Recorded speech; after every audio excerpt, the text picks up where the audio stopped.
출애굽기 24장 1절 11절 말씀을 언약 체결식이라는 제목으로 하나님의 말씀을 나눕니다. 자, 지난 시간까지 20장에서 23장까지는 우리가 언약 법전, 언약서라고 그랬어요. 그래서 사실 법의 내용이었어요. 근데 이제 끝났고요. 오늘 딱 본문을 보고 많이 달라졌는데, 그러니까 문체가 벌써 달라졌지요.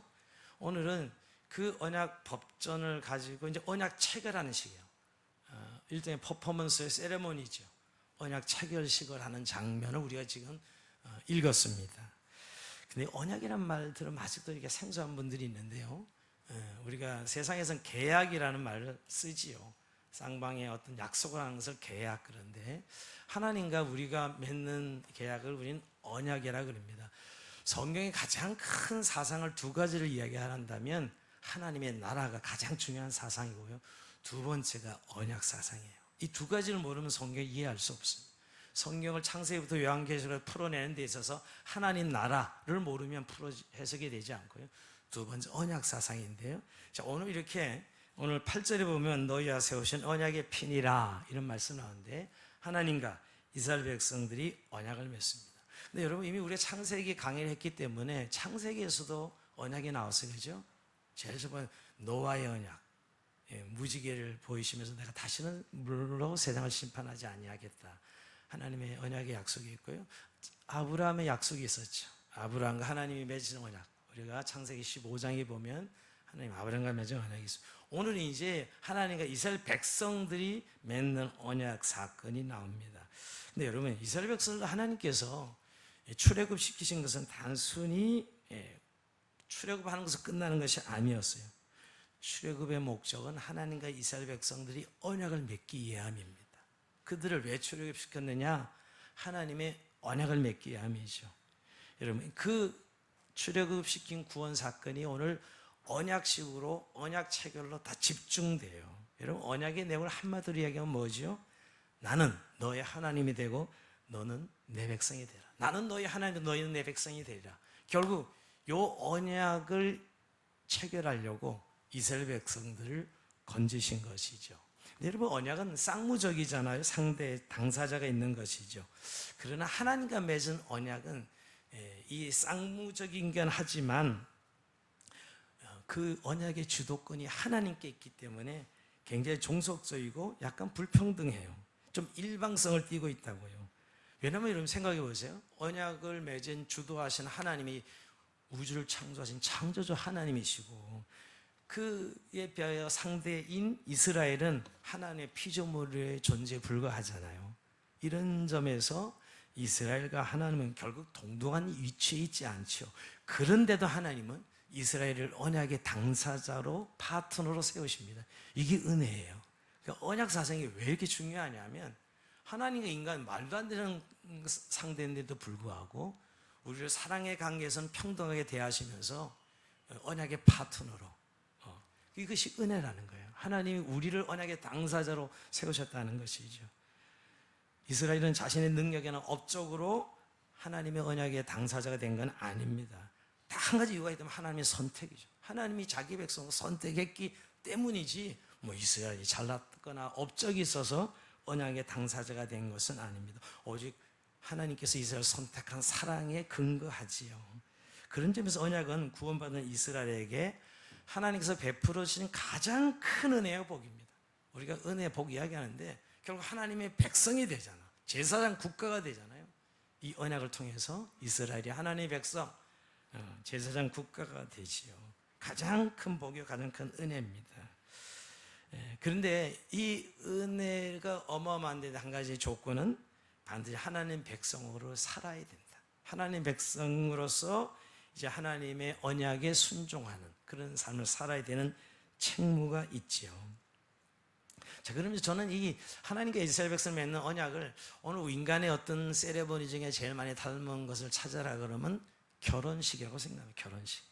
결혼식도 계약이 아니라 언약에 근거하죠.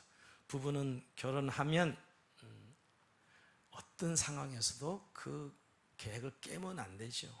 죽음으로서만 깨는 거, 그게 언약이라. 결혼식을 언약이. 어떻게 보면 인간에게 있어서 제일 많이 닮은 세레모니가 바로 결혼식이다 생각해보면, 어떻게 보면 하나님과 이스라엘 백성들이 오늘 이 강야에서 결혼식을 통해서 하나님이 이스라엘을 신부로 모셔드리는 그런 의식이 오늘 우리가 읽은 이 출애굽기 24장 1절에서 11절 말씀입니다. 오늘 어떻게 이 언약식이 진행되는지 한번 흥미있게 우리가 찾아가 보면 좋겠습니다. 자, 먼저 하나님은 언약식을 체결하기 위해서 모세와 이스라엘 백성들을 나오게 합니다. 앞으로 나오게 합니다. 자, 1절 2절 볼까요? 또 모세에게 이르시되 너는 아론과 나답과 아비와 이스라엘 장로 70명과 함께 여호와께로 올라와서 멀리서 경배하고 너 모세만 여호와께 가까이 나오고 그들은 가까이 나오지 말며 백성 너와 함께 올라오지 말지니라. 좀 말이 복잡한데 일단 이스라엘 백성들이 다 하나님 앞에 나오긴 하는 거예요. 나오는데 이렇게 구별을 둡니다. 제일 하나님과 가까이, 모세는 나랑 가장 가까이 있고 그 뒤에 아론, 나답, 아비우, 저 경계 밖에 이스라엘 백성들, 그 사이에 장로 70명, 이렇게 하나님 앞에 나오게 합니다. 구별을 둬요. 여기 물론 나답과 아비우는 우리가 아론의 아들들이죠. 제사장들입니다. 그죠? 그러니까 유부독 하나님이 모세를 구별시키십니다. 가장 가까이 모세 있게 하고 그 뒤로 아론과 나답과 아비우, 그리고 장로 70인 저 시내산 경계 밖에는 이스라엘 모든 백성을 두고 거기서 이제 언약식이 체결되는 것이죠. 그리고 모세에는 누구도 하나님 가까이 나오지 못하게 합니다. 지금 모세는 여러분 잘 아는 대로 불타는 것 같은 하나님 영광 가운데 40일 동안 먹지도 않고 마시지도 않고 제 하나님께 시간을 보내고 있죠. 40일 금식기도 하고 있는 것이죠. 그래서 이 모세를 특별히 영광스럽게 하셔서 언약의 무게를 나타내고 있습니다. 어떻게 보면 모세를 특별히 대우함으로 율법의 수여자로 신적 권위를 가지게 하고 있는 것이죠. 이것을 구약에서 본다면 모세를 대제사장적 위치에 세우는 것이죠. 하나님과 이스라엘 백성들 사이에 대제사장적 위치에 세우는 그런 모습이라고 볼 수 있어요. 물론 우리가 잘 아는 신약의 예수님이 우리의 대제사장이죠. 근데 결국 이 모세라는 사람이 결국 앞으로 오실 예수 그리스도를 예표하는 거예요. 물론 히브리서 기자는 모세를 하나님의 집의 사안이요, 하나님의 집의 종이라 그럽니다. 그러면 예수님은 하나님 집의 아들이라 그러죠. 뭐 게임도 안 되는 신분이지만 모세는 하나님 집의 사안이고 종이고 예수님은 하나님 집의 아들이지만, 저도 구약에서 이 모세를 중보적 위치에 세워서 앞으로 오셔서 예수님의 대제사장의 위치를 그림자처럼 보여주는, 우리가 예표한다 그러죠. 예표하는 모습으로 모세를 구별시키는 장면이에요. 그러나 어쨌든 모든 백성들을 이 세레모니에 다 참여시키는 것을 보게 됩니다. 자, 그리고 이 두 번째 나오게 하신 다음에 이렇게 모세를 구별시키고 모세로 하여금 말씀을 낭독하게 하고 그 말씀을 기록하게 합니다. 이 제일 중요한 언약의 내용인데요, 여러분. 자, 3절 볼까요? 모세가 봐서 여호와의 모든 말씀과 그의 모든 율례를 백성에게 전하며 그들이 한 소리 응답하여 이르되 여호와께서 말씀하신 모든 것을 우리가 준행하리이다. 자, 하나님께서 말씀하신 것을 모세가 이스라엘 백성들에게 전합니다. 즉 낭독을 해요. 낭독을 했을 때 그들이 우리가 모두 이 말씀대로 준행하겠습니다 라고 아멘 하고 응답합니다. 네, 여러분, 모세가 낭독한 게 뭐예요? 바로 지금 우리가 읽은 지금까지 20장, 21장, 22장, 23장 이 언약서예요. 이것을 낭독했다는 겁니다. 이 언약서를 이것을 모든 말씀은 20장 10계명을 말하고요. 자, 모든 규례는, 모든 율례는 21장부터 23장까지 우리 지난주가 살펴봤던 그 내용을 낭독한 거예요.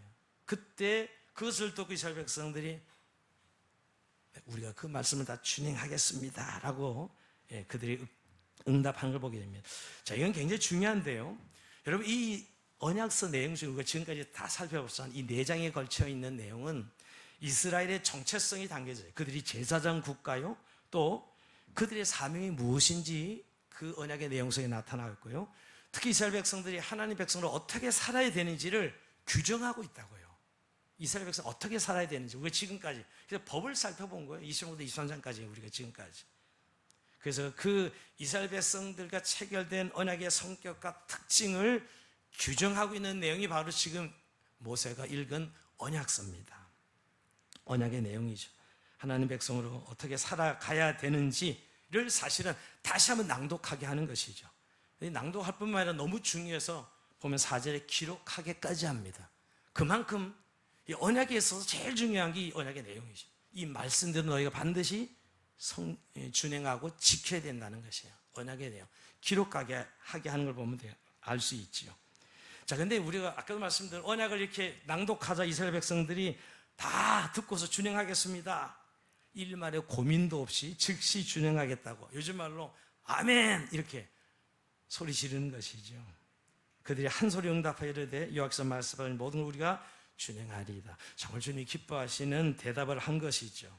근데 여러분, 이들이 이렇게 언약서를 낭독했을 때 거부할 수 있었을까요? 이게 불가능하면, 논리적으로 가능할지 몰라도 실제로 거부할 수 없습니다. 왜냐하면 이들이 한번 상황을 잘 생각해 보세요.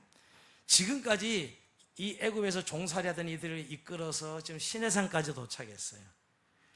만약 이 언약의 내용을 애굽에서 노예 생활하는 중에 만약 낭독하고 언약을 맺자 그랬으면 거부했을 거예요. 거부할 수 있었지 그때는. 근데 지금 여러분, 홍해를 건너고 수많은 기적을 체험하고 강야라는 곳이 아무 생존 대책이 없는 곳에서 하나님의 공급으로, 하나님의 인도하심으로 가고 있는데, 하나님이 이 말씀을 낭독하게 하고 지키게 했을 때 응답하는 건 너무나 자연스러운 거죠. 물론 거부할 수 있는 자유는 있지만 거부가 되지 않습니다. 지금까지 인도하신 은혜가 너무나 컸기 때문이죠.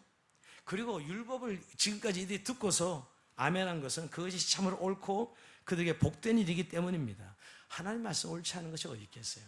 물론 내가 지키기 너무 부담스럽고 힘들어 하지만 그들은 하나님 말씀 옳기 때문에 아멘한 것입니다. 더 나아가서 지금 그들의 상황이에요. 결국 그들이 지금 광야에 있습니다. 여러분, 만약에 거부할 수는 있지만 거부하면 다른 대안이 없습니다. 이 광야에서 죽는 것이죠. 이 불타는 사막에서 목말라 죽는 수밖에 없습니다. 그들은 하나님 말씀을 듣고 그 말씀에 순종하겠다고 응답할 수밖에 없습니다. 여러분, 물론 이 언약을 낭독할 때 강제하지 않으셨어요. 율법을 자발적인 의사로 응답하게 하셨습니다. 근데 여러분, 사실은 거부할 수는 없는 것이죠. 이게 은혜예요. 예수 믿는 사람들 중에 우리가 분명히 자유는 있어요. 거부할 수 있는. 근데 실제는 거부할 수 없어요. 이게 하나님의 은혜와 하나님의 열심입니다. 우리가 하나님과의 관계에서 늘 이 은혜의 관계 속에 살아가게 된다는 사실입니다. 우리가 연약하기 때문에, 부족하기 때문에 노하고 싶지만, 거부할 수는 자유돼서 거부할 수 있지만 실제는 거부할 수 없는 것, 이게 하나님의 열심이요 하나님의 은혜죠. 그렇게 우리를 몰아가시는 것입니다. 그래서 반드시 하나님의 백성 그 언약을 지키도록, 그 언약대로 살아가도록, 그래야 하나님의 백성 다 와지는 것이거든요. 근데 여러분, 이들이 이렇게 다 준행하겠다고 소리쳤지만 잉크도 마르기 전에 돌아서서 불순종하고 불신앙입니다. 이게 인간이죠. 우리도 은혜 받고 그 뜨거운 체험을 하고서도 돌아서서 삶의 현실로 가면 언제 그냥 식으로 불순종하고 불신앙하듯이, 이들도 여러분, 우리가 강에서 갈 이미 다 알고 있잖아요. 이후에 이들이 얼마나 하나님 말씀을 거부하고 지키지 않았는지 말이에요. 근데 여러분, 하나님은 언약을 맺고 아무리 그들이 불순종하고 불신앙해도 언약을 포기하거나 언약을 폐기하지 않으십니다. 이게 언약이에요. 물론 그들을 징계는 하시죠. 결국 망하게까지 합니다. 그러나 하나님이 이스라엘 맺은 언약은 포기될 수 없어요. 신실해서 하나님의 사랑에 근거하기 때문에, 우리의 상태나 우리의 노력에 관계없이 하나님께서 주도적으로 맺은 언약이기 때문에 이들이 불순종하고 불신앙해도 이 언약이 폐기될 수 없다는 것. 근데 그래서 하나님이 언약을 낭독하게 하고 기록하게 하고 반드시 지키라고 했을 때 이 응답하는 것이 제일 중요한, 이 언약 체결식에서 제일 중요한 세레모니예요. 계속 지켜나가야 되는 것이기 때문이죠. 자, 근데 이 언약을 확증하기 위해서 오늘 의식을 치는데 굉장히 엄숙합니다. 두 번째가 뭐죠? 제단을 쌓고 제사를 지내고 피를 뿌려요. 자, 4절에서 5절까지 말씀인데요. 모세가 여호와의 모든 말씀을 기록하고 이른 아침에 일어나 산 아래 제단을 쌓고 이스라엘 12지파도 12기둥을 세우고 이스라엘 자손의 청년들을 보내어 여호와께 서로 번제 화목제를 드리게 하고, 자, 낭독이 끝난 다음에 이제 산 아래 제단을 쌓습니다. 왜 제단을 쌓았겠어요? 제사 드리려고. 제사 드리려고 제단을 쌓는, 먼저 12기둥을 세워요. 자, 12기둥은 이스라엘 12지파가 이 약속을 받들어 지키겠다는, 이 하나님의 법을 배반하지 않겠다는 공동 약속을 하는 것이죠. 이스라엘은 12지파 공동체입니다. 12기둥을 세워서 하나의 하나님 백성인 것을 드러내는 것이죠. 근데 12지파 공동체가 결국 나중에 분열해요. 그죠? 이게 하나라는 의미 때문에 12기둥 세우는데 남유다와 남유 북쪽 이스라엘이 갈라지지요, 사실은. 그리고 나서 여러분, 제단을 쌓은 다음에 뭐합니까? 서로 번제와 화목 제사를 드립니다.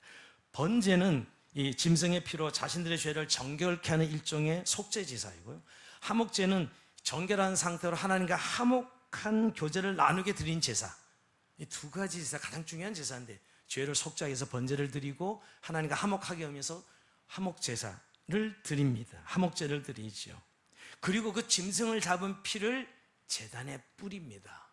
자, 6절 8절 볼까요? 모세가 피를 가지고 반은 여러 양푼에 담고 반은 제단에 뿌리고 언약서를 가져다가 백성이 낭독하여 듣게 하니 그들이 이르되 여호와의 모든 말씀을 우리가 준행하리이다. 모세가 그 피를 가지고 백성이 뿌리며 이르되 이는 여호와께서 이 모든 말씀이 되어 너희와 세우신 언약의 피니라. 야, 이거 사실 이게 실제라면 굉장히 좀 두려운 일이에요, 그죠? 자, 짐승의 피를 가지고 반은 양푼의 제단에 뿌리고 반은 이스라엘 백성들에게 뿌립니다. 이 피를 뿌려서 피로 언약을 반드시 지켜야 됨을 말씀하시는 것이죠. 여러분, 우리 언약 맺을 때 이런 일이 창세기 15장에 아브라함 언약을 맺을 때는 어떻게 언약의 세레모니를 했죠?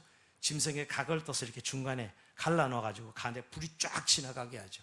그래서 이 언약을 안 지키면 이렇게 된다는 죽음을 의미하죠. 여러분, 피도 뭐예요? 피는 생명이잖아요. 생명이니까 그 생명은 만약 이 언약을 지키지 않으면 목숨을 걸어야 된다, 그런 의미가 담겨져 있는 것이죠. 창세기 15장의 아브라함과 언약과 사실은 세레모니 모양은 좀 다르지만 그때는 짐승의 각을 뜨고 중간에 불을 지나가게 해서 하나님 그 제사를 받았는데, 오늘은 피를 뿌리게 해서 그 피로 말미암아 반드시 생명을 지불하는, 이런 피는 생명이거든요. 구약의 모든 피는 생명입니다. 그러니까 이 언약을 지키지 않으면 목숨과 생명을 걸어야 된다, 언약을 반드시 준수하겠다는 의미에서 피를 제단의 반, 제단 하나님께 반을 뿌리고 사실은 백성에게 반을 뿌리는 행위예요. 하나님 제단에 반을 뿌리고 백성에게 반을 뿌리는 것이죠. 하나님과 이스라엘 백성의 생명을 건 언약이에요. 그래서 언약이라 하는 겁니다. 생명을 건 언약이죠. 근데 여러분, 이 언약은 저와 여러분도 맺은 언약이에요. 예수님이 신약에 우리를 위해 십자가에 죽으셔서 흘린 그 피도 이 언약의 피입니다. 6월절 만찬 때 성찬식 하지 않습니까? 제자들에게 누가복음 22장 20절 보면 저녁 먹은 후에 잔도 이와 같이 하여 가라사대 이 잔은 내 피로 세우는 새 언약이니 곧 너희를 위해 붓는 것이라. 예수님이 자신의 몸을 제물 삼아 피를 흘리신 것, 그 피가 뭐예요? 내 언약의 피다. 이 언약의 피, 세우는 언약의 피라고 말씀합니다. 구약에는 짐승의 피를 통해서 예수님 오시기 전까지 그림자 예표로 보이신 것이고, 완벽한 제물이신 예수님이 오셔서 단번에 그의 육체가 우리의 제물 되어 피를 흘려주시면서 이게 내 피로 세우는 새 언약이다. 그래서 저와 여러분이 하나님과 언약을 맺고 하나님 자녀가 되었죠.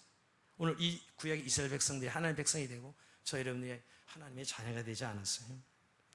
예수님께서 우리를 하나님 자녀 되게 하기 위해서 자신의 피를 보아 쏟아 부으신 거죠. 이스라엘은 하나님 백성을 되게 하시기 위해서 피를 쏟아 부으신 것이고,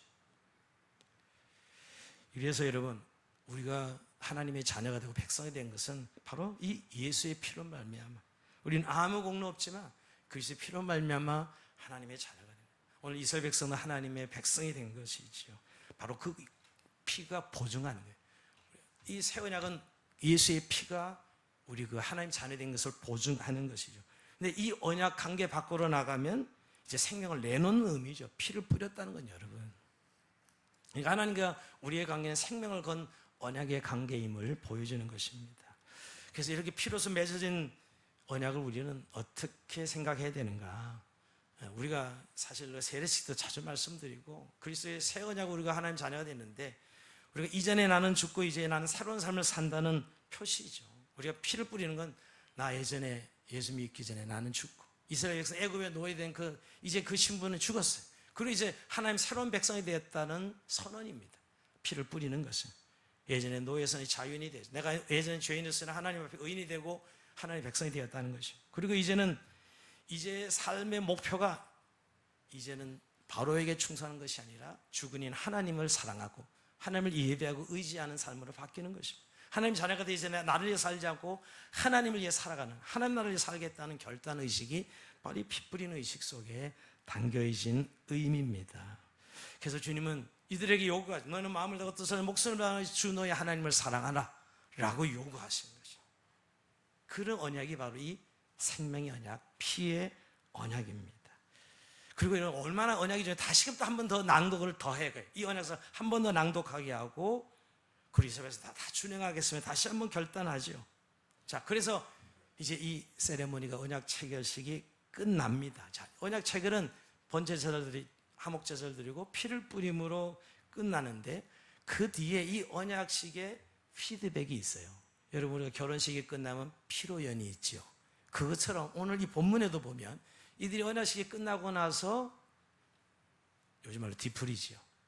하나님을 배웠고 하나님과 먹고 마시는 연애가 일어납니다. 이건 참 어마어마한 일이에요. 구약 성경에 이런 사건이 있었다면 너무 엄청난 일이죠. 즉 뭐냐면 언약 체결이 되고 이전에 경험할 수 없었던 엄청난 하나님의 임재로 이스라엘을 초대합니다. 자, 9절 10절 말씀인데요. 모세와 아론과 나답과 아비후와 이스라엘 장로 70명이 올라가서 이스라엘 하나님을 보니 그의 발 아래는 청을 편듯하고 하늘같이 청명하더라. 여러분, 하나님께 이스라엘 백성들을 하나님을 보여주십니다. 하나님 임재원으로 초대합니다. 하나님을 배우는 거예요. 그들은 신약적으로 하나님의 발등상을 부분적으로 보았겠죠. 부분적으로 일시적으로 하나님의 발등상을 보는 것이었어요.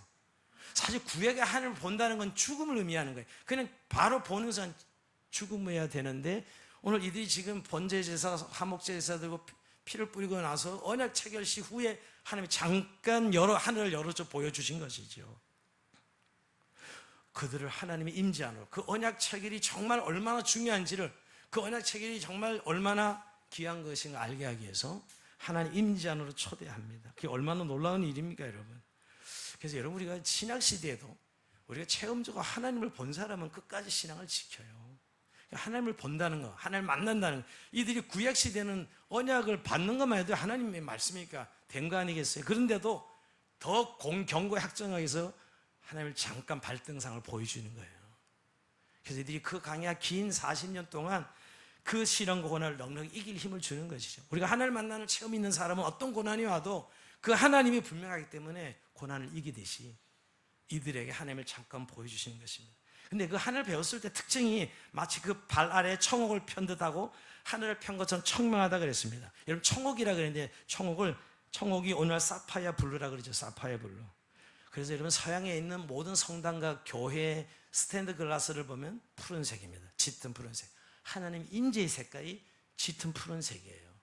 근데 이번에 프랑스에 있는 우리 하가 임정일 장로님 그림을 보면서 제가 설명을 쭉 듣는데 그분 역시 이 짙은 사파이어 블루를 칠을 아주 즐겨 사용하시더라고요.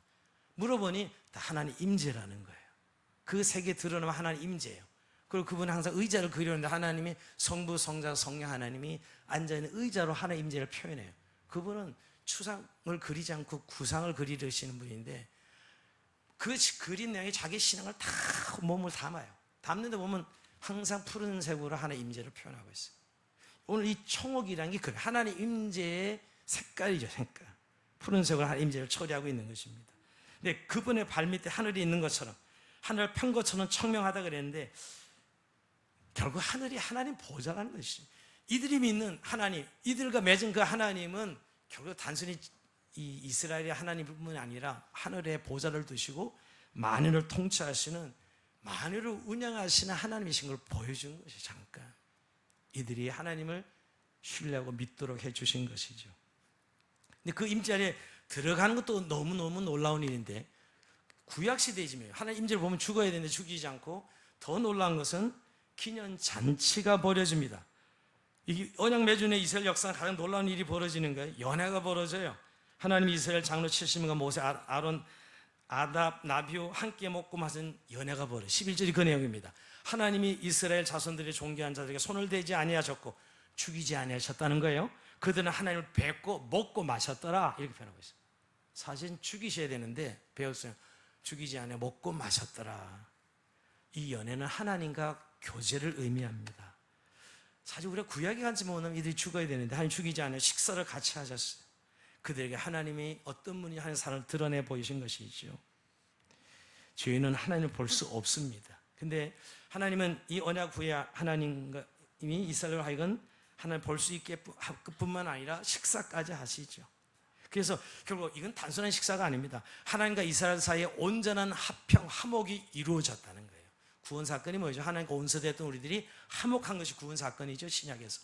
오늘 이 구약에 이들이 이제 이 하나님과 언약을 체결하고 화목한 관계로 변화되었음을 이 식사의 교제가 말해주고 있는 것입니다. 자, 여기서 여러분 한 가지 중요한 것을 놓치지 말아야 돼요.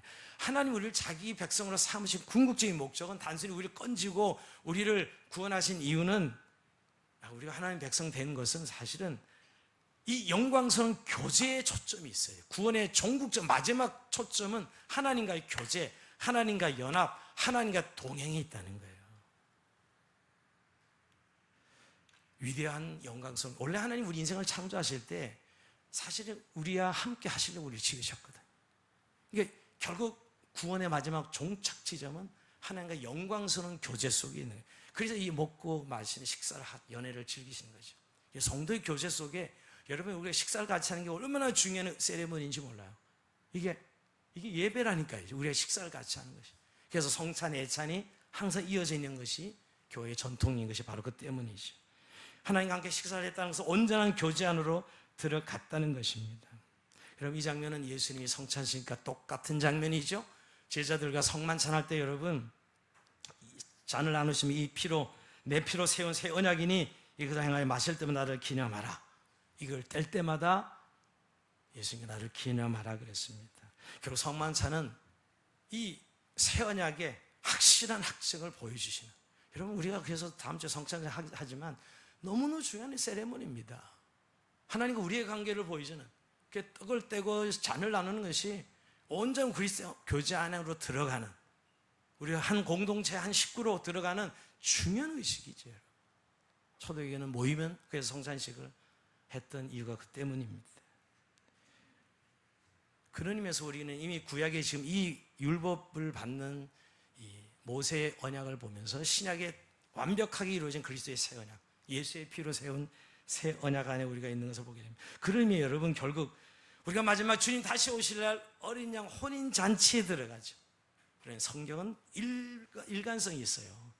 연애가 베풀어 우리가 마지막 어린 양 혼인 잔치를 해서 영원히 하나님과 함께 먹고 마시는, 그게 우리의 구원입니다.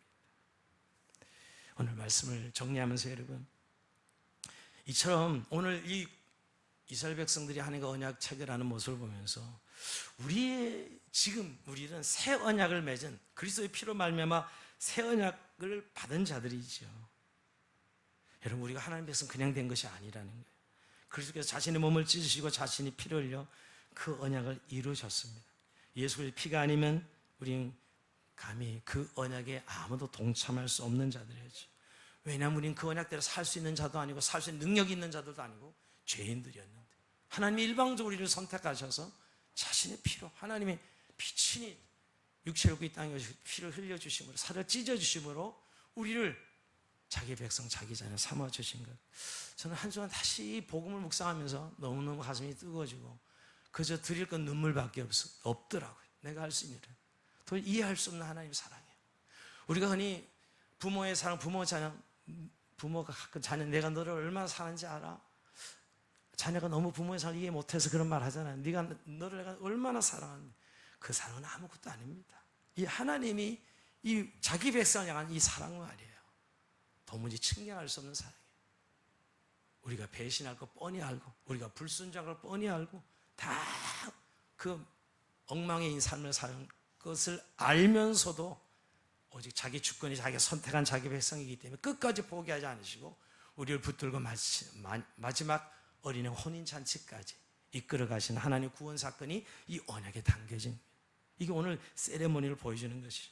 그런데 여러분, 우리 사람들 이스라엘 40년 불신앙의 연속이요, 불순종의 연속이, 이스라엘 언약을 깨트립니다. 그런데도 포기하지 않으시오. 아니, 포기하지 않을 뿐만 아니라 어떻게 이들을 끝까지 이어갈 수 있을까?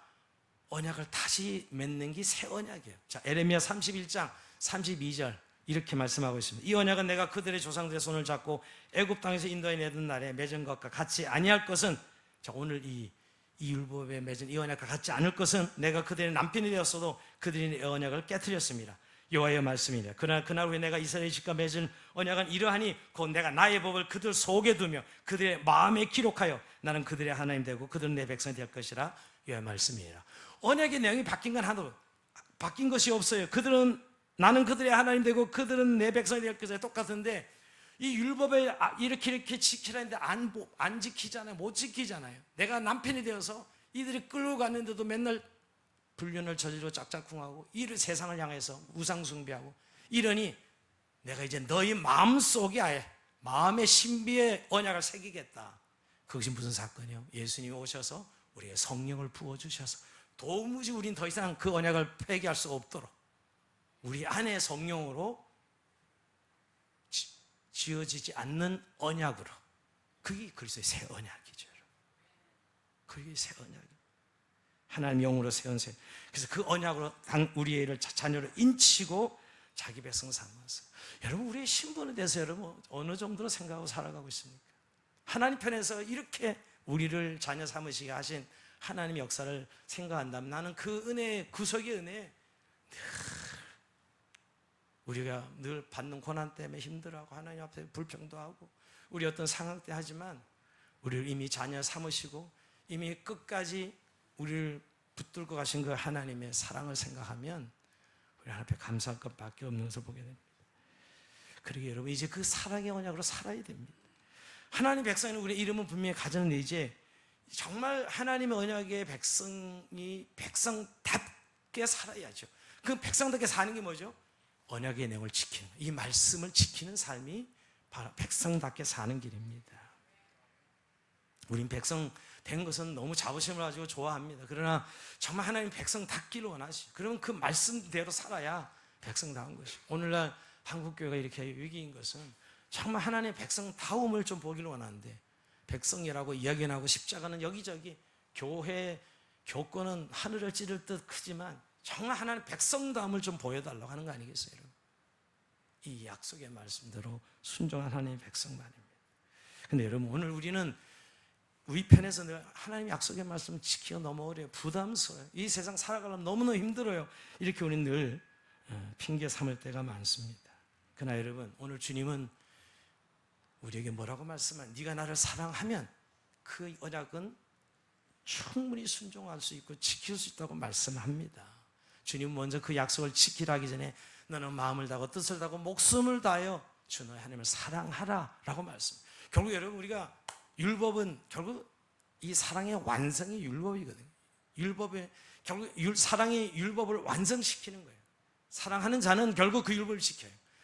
한번 보십시오, 여러분. 누구 두 남녀가 사랑할 때 결국 사랑으로 모든 게 가능해지잖아요. 사실 그 두 사람 살아갈 수도 없어. 다 깨져야 돼. 근데 사랑하면 기적이 일어납니다. 사랑하면 그 모든 것이 가능해져. 그래서 주님께서 우리에게 율법을 지켜라 하지만 그거보단 주 너희 하나님을 사랑하라 라고 말. 그리고 너희들 서로 사랑하라. 그게 바로 하나님의 실체라는 겁니다. 여러분, 요한일서 4장 12절 볼까요? 어느 때나 하나님을 본 사람이 없으되 만일 우리가 서로 사랑하면 하나님 우리 안에 거하시고 그의 사랑이 우리 안에 온전히 이루어지느냐.